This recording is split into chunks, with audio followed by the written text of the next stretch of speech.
warahmatullahi wabarakatuh. Perkenalkan, nama saya Abdul Rahim Hussein dengan NIM S1S1240002. Nah, di video kali ini kita akan membahas tentang sistem operasi.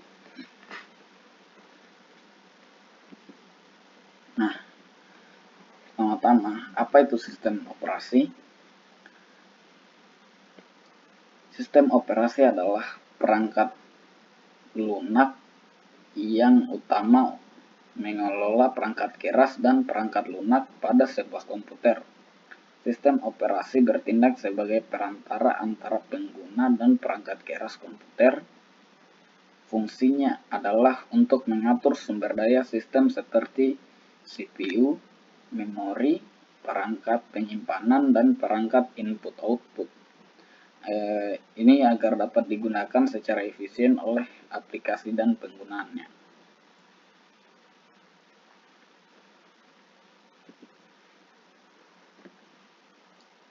Nah, tujuan utama dari sistem operasi ini itu adalah untuk membuat pengguna komputer menjadi mudah, efisien, dan aman. Secara lebih rinci, berikut saya akan menjelaskan tentang tujuan sistem operasi. Yang pertama itu menyelidiki antar muka pengguna. Jadi sistem operasi ini menjadi penghubung antara pengguna dan perangkat keras komputer, sehingga pengguna dapat menjalankan program dan mengakses data tanpa harus memahami detail teknis perangkat keras. Nah, kedua itu mengelola sumber daya komputer. Nah, sistem operasi yang ini itu mengatur dan mengalokasikan sumber daya seperti CPU, memori, perangkat input-output, dan ruang penyimpanan agar dapat digunakan secara efisien oleh berbagai program dan penggunaan. Nah, ketiga itu menjalankan dan mengontrol program. Nah, sistem operasi yang ketiga ini itu memastikan bahwa program berjalan dengan benar dan mengatur penjadwalan eksekusi proses sehingga dapat berjalan secara multitasking. Yang keempat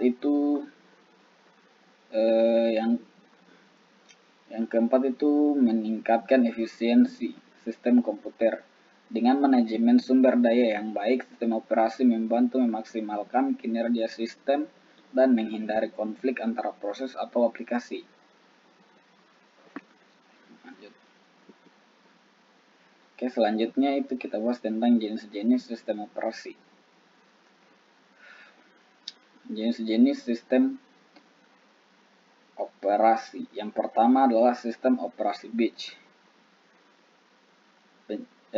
Sistem operasi batch ini itu menjalankan pekerjaan atau job secara berurutan tanpa interaksi langsung dari pengguna. Digunakan itu pada komputer generasi awal seperti IBM OS 360. Nah, kelebihannya itu efisien untuk proses yang membutuhkan waktu yang lama. Nah, kekurangannya tidak interaktif. Pengguna tidak dapat memberikan masukan saat program berjalan. Nah, yang kedua itu sistem operasi time sharing atau multitasking. Nah, memungkinkan banyak pengguna atau program menggunakan CPU secara bergiliran dalam waktu yang sangat singkat. Nah, contoh dari sistem operasi multitasking itu Unix atau Unix sama Windows. Kelebihan dari sistem operasi multitasking ini responsif dia dan efisien untuk banyak pengguna. Cuman kekurangannya itu perlu sistem yang cukup kuat agar tidak lambat. Nah, yang ketiga, sistem operasi real time. Nah, sistem operasi real time ini dirancang untuk merespon input secara cepat dan tepat waktu. Digunakan pada sistem kendali seperti robot, pesawat, dan alat medis. Nah, contohnya itu seperti VxWorks atau RTL Linux.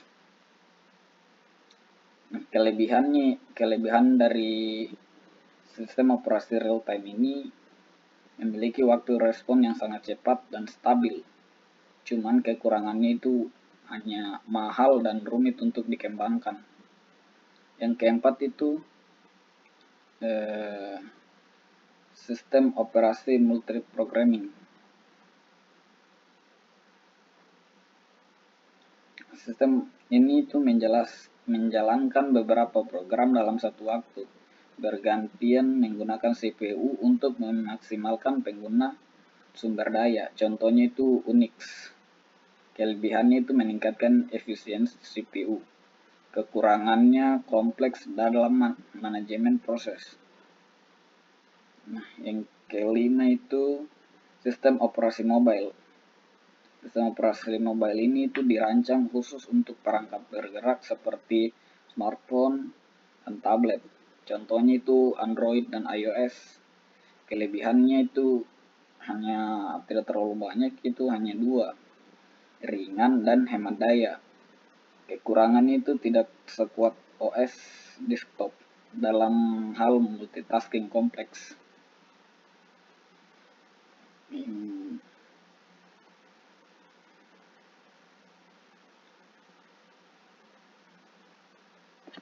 Nah, lanjut contoh yang populer. Nah, contoh yang populer dari sistem operasi ini itu yang pertama itu ada Microsoft Windows. Nah, sistem operasi Microsoft Windows ini dibuat yang paling banyak digunakan di dunia, terutama pada komputer pribadi seperti PC dan laptop. Nah, kelebihannya itu antarmuka, grafis yang mudah digunakan, compatible dan banyak aplikasi dan perangkat keras. Yang versi populernya sekarang itu Windows 10 sama Windows 11, digunakan oleh penggunaan rumahan, perkantoran, pendidikan. Nah, yang kedua itu Android. Nah, Android itu sistem operasi mobile berbasis Linux yang dikembangkan oleh Google, digunakan pada smartphone dan tablet. Kelebihannya itu gratis dan terbuka. Tersedia jutaan aplikasi di Google Play. Versi populer sekarang itu Android 12 sama Android 13. Banyak digunakan itu oleh mayoritas smartphone di seluruh dunia seperti Samsung, Xiaomi, Oppo, dan lain-lainnya. Nah, yang ketiga itu iOS atau Apple.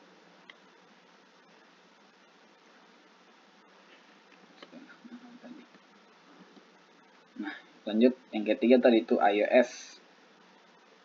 Nah, iOS ini sistem operasi mobile buatan Apple untuk perangkat iPhone dan iPad. Kelebihannya itu aman, cepat, dan eksklusif untuk perangkat Apple. Yang kedua itu kelebihannya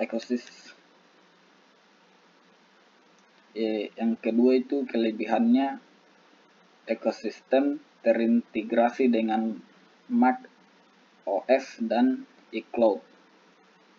Nah, versi yang populernya sekarang itu iOS 16 sama iOS 17, digunakan oleh pengguna iPhone dan iPad.